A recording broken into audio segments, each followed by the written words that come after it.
बिस्मिल्लाहिर्रहमानिर्रहीम अस्सलाम वालेकुम। I hope you are all doing well. तो हमने अपने पिछले लेक्चर के अंदर जो कि हमें केमिस्ट्री के चैप्टर नंबर 5 हम चैप्टर नंबर 1 पे हैं सॉरी, और हमारा पेज नंबर 5 है। हमने पिछले लेक्चर के अंदर जो चीज़ कवर की थी, हमने एलिमेंट्स के बारे में कवर किया था और हमने उनकी अकरेंस के बारे में बात की थी। आज हम क्या करेंगे, आज हम उन एलिमेंट्स के बारे में फ़र्दर डिस्कशन करेंगे। फ़र्दर डिस्कशन हमारी क्या होगी कि हमने उन एलिमेंट्स को, जो कि हमें 92 नेचुरली अकरिंग एलिमेंट्स हमारे पास हैं और 118 टोटल हमारे पास एलिमेंट्स मौजूद हैं, जो मैं आपको नीचे पीरियोडिक टेबल दिखाती हूँ जस्ट एज अ रिमाइंडर कि हमने एलिमेंट्स को तकरीबन हमारे पास शुरू में हमें 9 एलिमेंट्स मिले थे, लेकिन बाद में हमें 63 एलिमेंट्स मिले और फिर लेटर ऑन हमारे पास अब ये टोटल 118 एलिमेंट्स हैं। ठीक है, 118 ये हमारे पास एलिमेंट्स हैं, जिसके अंदर से 92 नेचुरली अकरिंग एलिमेंट्स हैं। अब इतने ज़्यादा एलिमेंट्स को हम जाहिर सी बात है हमने इन्हें क्लासीफाई किया हुआ है। अब हमने इसे क्या किया कि डिफरेंट प्रॉपर्टीज़ की बुनियाद पर इन्हें 3 हिस्सों के अंदर तकसीम कर दिया। फॉर एग्जांपल हमने एलिमेंट्स को कहाँ से हासिल किया था, हमने एलिमेंट्स की अकरेंस ली थी, हमने उन्हें पानी से लिया था, हमने उन्हें मिट्टी से लिया था और हवा से लिया था। ठीक है, अब हम मिट्टी हमारे पास क्या है, वो हमारे पास सॉलिड स्टेट है, हवा हमारे पास गैसियस स्टेट है और इसके अलावा पानी जो है वो हमारे पास लिक्विड स्टेट है। तो जितने भी जो हमारे पास एलिमेंट्स हैं, इन्हें हम उनकी मतलब जो मादी हालात हैं या फिर जिन्हें हम फिजिकल स्टेट कहते हैं, उनकी बुनियाद पर अगर हम डिवाइड करें तो हमारे पास 3 तरह के एलिमेंट्स आएंगे। ठीक है, जो हमारे पास सॉलिड्स हैं, जो हमारे पास लिक्विड्स हैं और जो हमारे पास गैस हैं। तो इन 118 एलिमेंट्स में से कितने हमारे पास सॉलिड्स, कितने हमारे पास गैसियस और कितने हमारे पास लिक्विड स्टेट के अंदर पाए जाते हैं।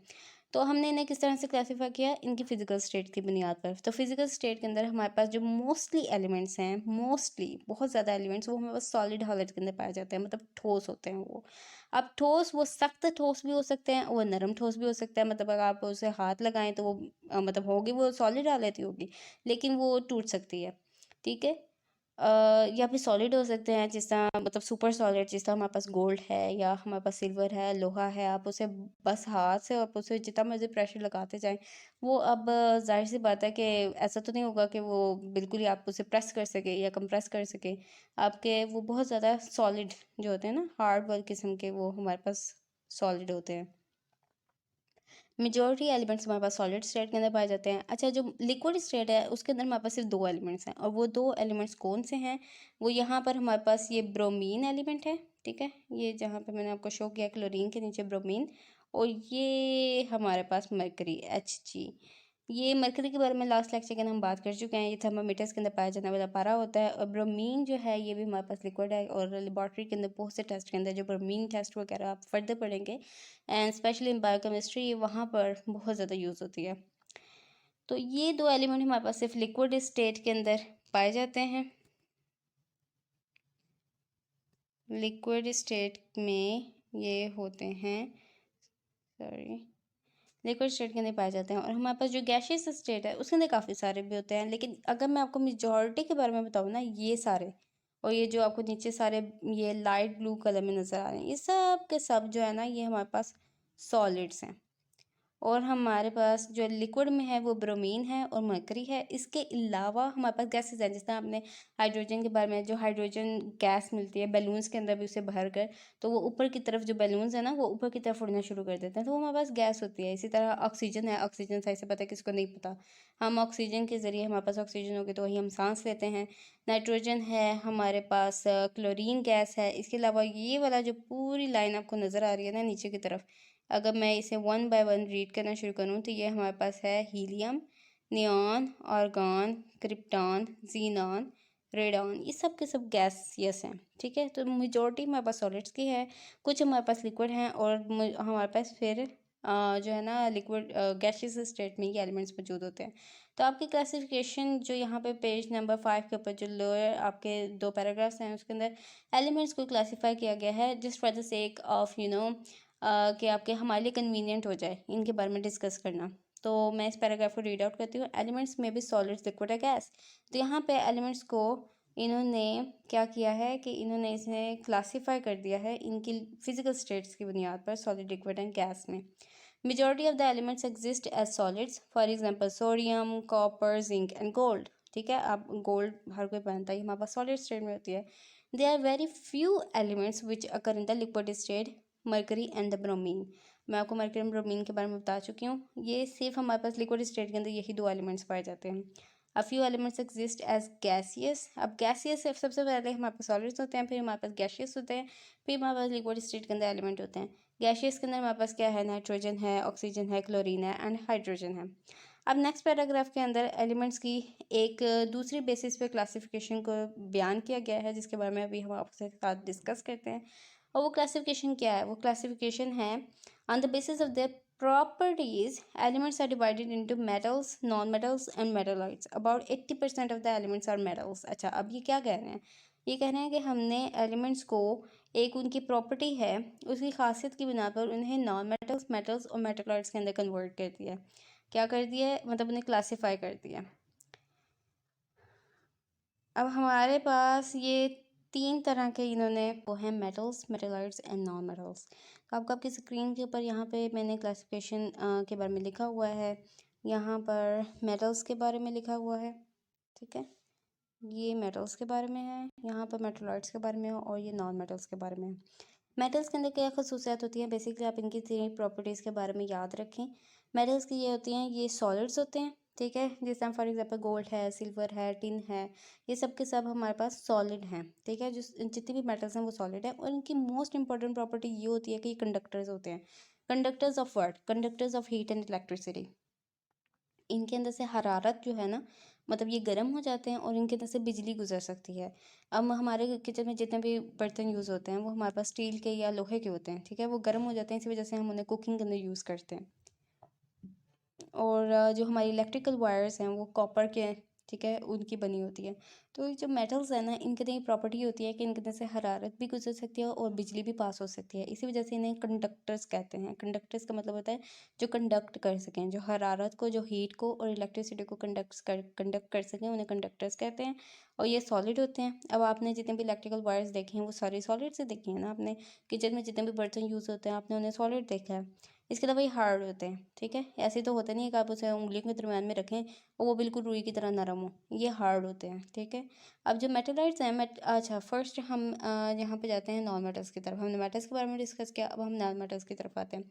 नॉन मेटल्स जो होते हैं ना, ये हमारे पास थ्री स्टेट्स के अंदर पाए जाते हैं। थ्री स्टेट्स से क्या मतलब, three states, three physical states जिनके बारे में हम पहले डिस्कस कर चुके हैं, सॉलिड्स, लिक्विड एंड गैस, ठीक है। अब नॉन मेटल्स जो ब्रोमीन है, जिसके बारे में मैंने आपको बताया था कि वो लिक्विड एलिमेंट है, वो नॉन मेटल्स के अंदर फॉल करता है, ठीक है। अब नॉन मेटल के अंदर हमारे पास ऑक्सीजन है, हमारे पास नाइट्रोजन है, ये गैसियस एलिमेंट्स हैं, ये भी नॉन मेटल्स हैं।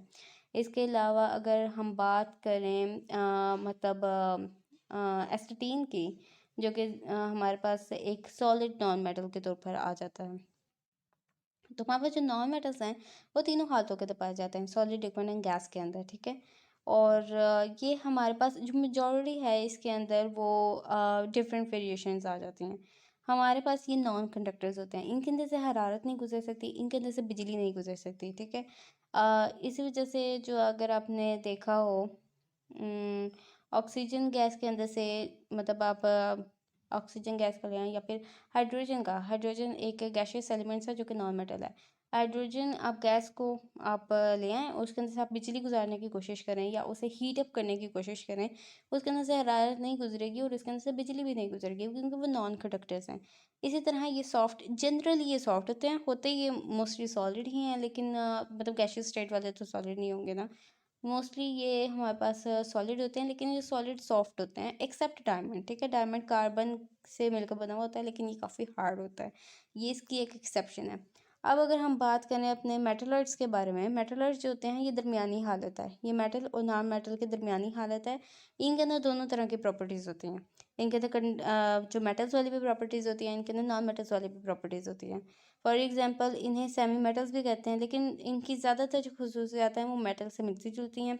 ये सॉलिड होते हैं और they are good conductors, but they are not as good as the metals, but they are relatively good conductors as compare to the non metals, जो कि बिल्कुल ही हमारे पास नॉन कंडक्टर्स हैं।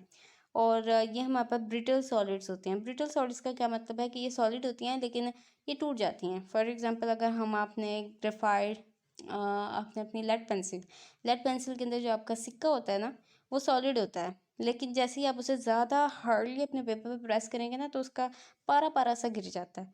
तो वो क्या होता है कि आपने थोड़ा सा उसे प्रेस किया और वो जो सॉलिड है वो आपका टूट गया।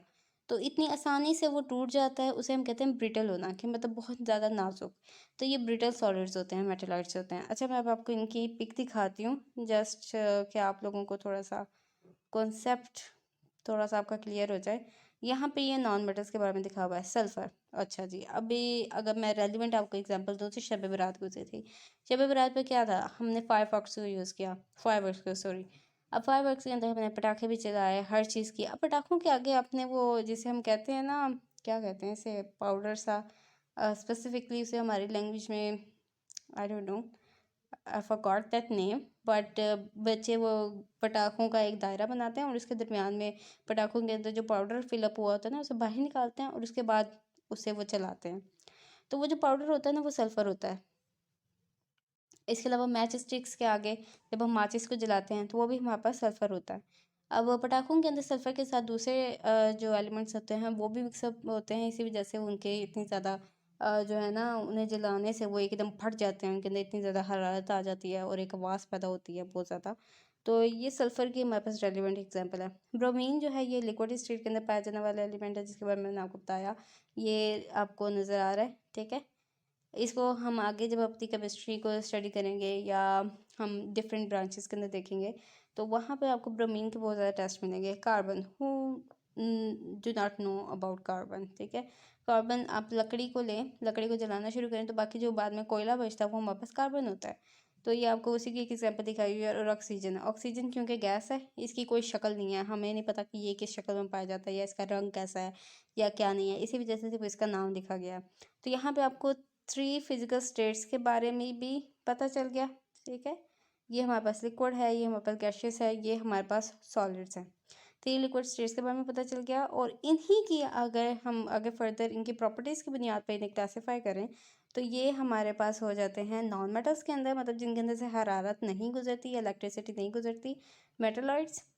मेटलॉइड जो कि दरमियानी हालत में होते हैं, ठीक है। ये एंटीमनी आप देखें, यहाँ पे जर्मेनियम नज़र आ रहा है, बोरॉन नज़र आ रहा है, सिलिकॉन नज़र आ रहा है, ये मेटलॉइड्स हैं।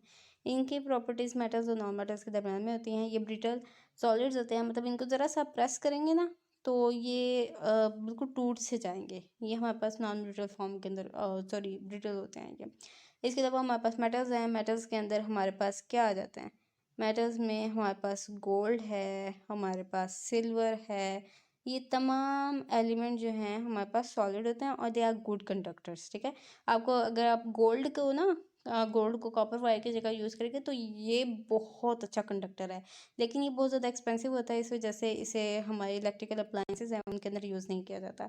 Next move on to page number 6। Page number 6 के अंदर यहाँ पर एलिमेंट्स की एक और यू कैन से एलिमेंट्स से रिलेटेड एक चीज़ के बारे में डिस्कशन की गई है, जिन्हें हम कहते हैं सिम्बल्स। अब हमारे पास इतने ज़्यादा एलिमेंट्स हैं, तकरीबन 118 एलिमेंट्स हैं। अब हमने इन्हें क्लासीफाई भी कर लिया अपनी आसानी के लिए, समझने के लिए हमने इन्हें डिफरेंट प्रॉपर्टीज़ की बुनियाद पर, डिफरेंट फिजिकल स्टेट्स की बुनियाद पर हमने इसे क्लासीफाई कर लिया। लेकिन पेपर के ऊपर जब हम लिखने लगे तो हमारे पास इतना टाइम नहीं होता, because we want to preserve our time. ऐसा नहीं है कि हम उसे वेस्ट करना चाहते हैं, हम उसे अपने वक्त को बचाना चाहते हैं। अब हम पूरा पूरा वर्ड लिखने से तो रहे, फॉर एग्जांपल हाइड्रोजन जो है वो HYDROGEN, इतना लंबा हाइड्रोजन है। आपने जितनी बार भी एक पेपर के ऊपर हाइड्रोजन का कोई रिएक्शन आपने लिखना है कि हाइड्रोजन एंड क्लोरीन आपस में मिले तो आपके पास हाइड्रोजन क्लोराइड बन गया। अब आप पूरा हाइड्रोजन लिखोगे, क्लोरीन लिखोगे, उसके बाद आप लिखोगे हाइड्रोजन क्लोराइड बन गया। ऐसे करना बहुत ज़्यादा टाइम कंज्यूमिंग हो जाता है। तो for the sake of our convenience हम क्या करते हैं कि इन एलिमेंट्स को इनकी शॉर्ट फॉर्म दे देते हैं। फॉर एग्जांपल अगर हाइड्रोजन है ना तो हम हाइड्रोजन को सिर्फ H लिखेंगे, और जहाँ कभी भी हमें हाइड्रोजन H नज़र आएगा ना तो हम केमिस्ट्री के अंदर उसे H कंसिडर नहीं करेंगे, हम उसे कंसिडर करेंगे हाइड्रोजन। तो अब ये पैराग्राफ हम पढ़ लेते हैं, ठीक है। The elements are represented by symbols. Elements को हम पूरा पूरा नाम नहीं देंगे, इनके हम कोई ना कोई अलामात रख लेंगे, कोई ना कोई अल्फ़ाबेटिकल, हम जो है ना अल्फ़ाबेट, कोई एक अल्फ़ाबेट होगा या फिर एक से ज़्यादा अल्फ़ाबेट्स भी हो सकते हैं जो कि हम उस एलिमेंट के लिए यूज़ कर सकते हैं, जो कि फिर उसका सिंबल होगा, जो कि उसका एब्रीवेशन होगा, छोटा सा नाम होगा उसका, which are abbreviations for the name of elements. Elements के नेम के लिए छोटे छोटे नाम होते हैं जिन्हें हम सिम्बल्स कहते हैं। A symbol is taken from the name of that element in English, Latin, Greek, language, Greek और जर्मन। अब हमने एलिमेंट्स को जो नाम है ना वो हमने इंग्लिश ज़ुबान से लिए हुए हैं, या लैटिन से, या ग्रीक या जर्मन से। ये 4 लैंग्वेजेस हैं जिनसे हमने एलिमेंट्स के नाम रखे हुए हैं। अब इन एलिमेंट्स के नामों में से ही उनके सिंबल्स को निकाला जाता है। अब हो सकता है कि वो एक अल्फ़ाबेट पर या एक लेटर पर कंसिस्ट करता हुआ सिंबल हो, या फिर 2 लेटर्स पर कंसिस्ट करता हुआ सिंबल हो। हाइड्रोजन के लिए एक लेटर पर कंसिस्ट करता हुआ सिंबल होता है, जिसे हम एच, जो कैपिटल एच होता है, उससे ज़ाहिर करते हैं।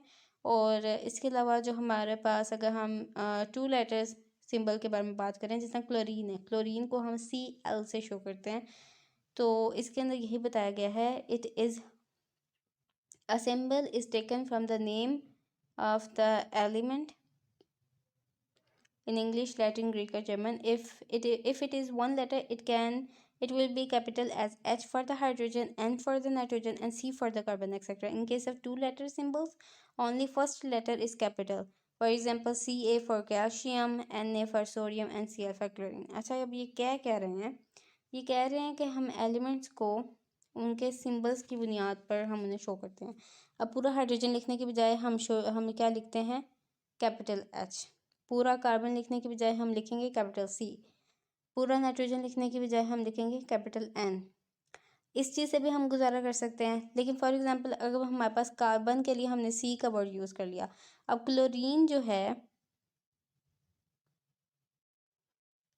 क्लोरीन हमने इसके नाम से ही इसका हमने एब्रीविएशन लेना है ना। अब क्लोरीन भी सी से शुरू हो रहा है। अब अगर क्लोरीन का भी हम सिंबल जो है वो सी रख लें और कार्बन का भी हम सिंबल सी रख लें, तो अब हमें नहीं पता चलेगा। अब इस तरह से तो कई एलिमेंट्स के जो सिंबल्स हैं वो एक हो जाएंगे। अब केमिकल रिएक्शन में हमें कार्बन की ज़रूरत है, हम समझेंगे कि हमने क्लोरीन लिया है, और वहाँ पे बहुत बड़ा डिज़ास्टर हो सकता है। तो इस चीज़ को बचने के लिए ना हमने इस एलिमेंट के साथ सॉरी, इस अल्फ़ाबेट के साथ ना कोई और अल्फ़ाबेट भी लगा लिया, ताकि हमें इन दोनों के दरमियान में फ़र्क हो सके। तो हमने क्या अल्फ़ाबेट लगाया? हमने इसी के नाम से CHL, ये जो एल है ना क्लोरीन में, हमने ये इंक्लूड कर दिया। तो हमारे पास कार्बन के लिए सी हुआ और क्लोरीन के लिए Cl हो गया। अब हमें इनके दरमियान का फ़र्क पता चल गया। अब अगर हम सी देखेंगे तो हम इसे कार्बन कंसीडर करेंगे, और Cl देखेंगे तो हम इसे क्लोरीन कंसीडर करेंगे। बच्चों, आज का लेक्चर यही था। हमने पेज नंबर 5 पर जो लास्ट 2 पैराग्राफ्स थे, हमने उनके बारे में स्टडी किया। उसके अंदर हमने एलिमेंट्स की क्लासिफिकेशन को देखा, और एलिमेंट्स की जो क्लासिफिकेशन थी वो 2 बेसिस पर हमने देखी। उनकी फिजिकल स्टेट की बुनियाद पर, solid, liquid and gas. 118 elements में से कितने सॉलिड्स हैं, कितने लिक्विड हैं, कितने गैस हैं। और हमने सेकंड क्लासिफिकेशन देखी उनकी प्रॉपर्टीज़ की बुनियाद पर। बेसिकली जो प्रॉपर्टी थी वो कंडक्टिविटी थी, कि उन्हें तो हीट एंड इलेक्ट्रिसिटी पास होती है नहीं। उस बुनियाद पर हमने उन्हें 3 एलिमेंट्स के अंदर डिवाइड कर दिया, metals, non metals and metalloids. फिर उसके बाद हमने देखा कि एलिमेंट्स को हम उन्हें सिंबल्स की फॉर्म में शो करते हैं। सिंबल्स जो होते हैं वो एब्रीविएशंस होते हैं उन एलिमेंट्स के नेम के, और उन सिंबल्स को उन एलिमेंट के नेम से ही लिया जाता है। या तो वो फर्स्ट लेटर हो जाता है, या फिर वो 2 लेटर्स पर कंसिस्ट करता हुआ नाम होता है। So thank you so much for your attention. See you soon in the next video, inshallah.